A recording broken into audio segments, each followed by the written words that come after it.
comme vous le savez, nos différents aéroports au niveau de l'Ugago, nous sommes confrontés à beaucoup de difficultés. Et parmi lesquelles, vous avez ce matin le problème de la certification.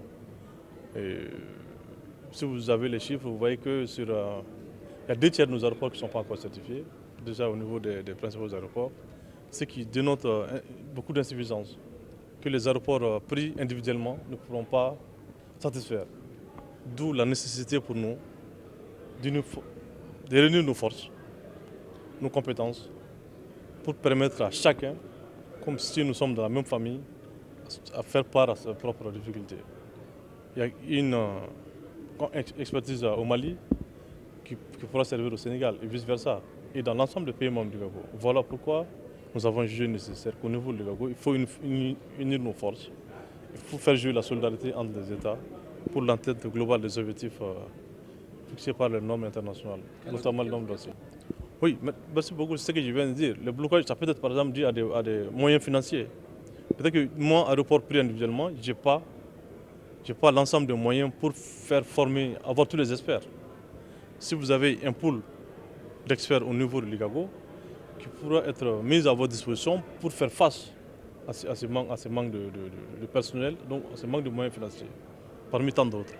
Donc, comme l'a dit, des cas comme ça, vous avez vu, nous avons les directeurs généraux des autorités de l'aviation civile, nous avons les responsables aéroportières, c'est eux qui sont concernés par la certification. Ça permet à tout le monde, par exemple, et régulateurs et exploitants, de comprendre les différents enjeux, de savoir qu'on n'est pas en concurrence, qu'on est plutôt complémentaires et que l'objectif c'est le pays, l'objectif c'est d'avoir nos aéroports certifiés. Ça c'est déjà important. Oui, vous avez la certification, le SE l'a dit dans son discours, c'est une norme d'abord qu'il impose au niveau de l'OACI, l'Organisation de l'aviation civile internationale depuis 2003, je ne me trompe pas, et c'est un label qui va faire que l'aéroport en question a toutes les exigences, satisfait à toutes les exigences en matière de sûreté pour permettre à son aéroport d'acquérir des vols internationaux. C'est ça le plus important. Et donc, quand vous n'avez pas ça, à un moment donné, imagine qu'on ait des aéroports qui soient indexés comme étant les aéroports les moins sûrs du monde. Ça, ce serait une frustration pour nous et un échec pour nous. Et nous voulons qu'au niveau de la zone Ugago, nous soyons cités comme exemple surtout. Et nous sommes en voie de réussir cela au niveau africain. Et voilà ce que nous cherchons. Merci, c'est une très bonne question. Donc, il y a beaucoup de leviers sur lesquels nous comptons jouer. Déjà, vous avez vu le fait de parvenir à se retrouver au même endroit, les régulateurs et exploitants, qui sont considérés, ça c'est déjà important. En plus de ça, ce qu'on peut vous dire, c'est que nous savons ce qui nous manque.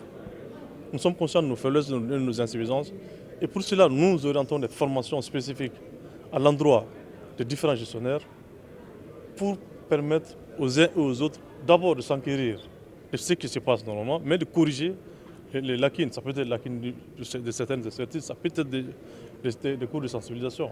Et pour cela, nous sommes en partenariat avec d'autres aéroports d'Afrique, qui ne sont pas l'Ugago, mais aussi du monde, notamment l'Union des aéroports français. Donc nous comptons, on va faire d'autres rencontres de ce genre. Nous comptons mettre sur place un pool d'experts, on a déjà commencé, mais l'étoffer avec d'autres experts internationaux pour pouvoir corriger tout ce qu'on a identifié comme difficulté.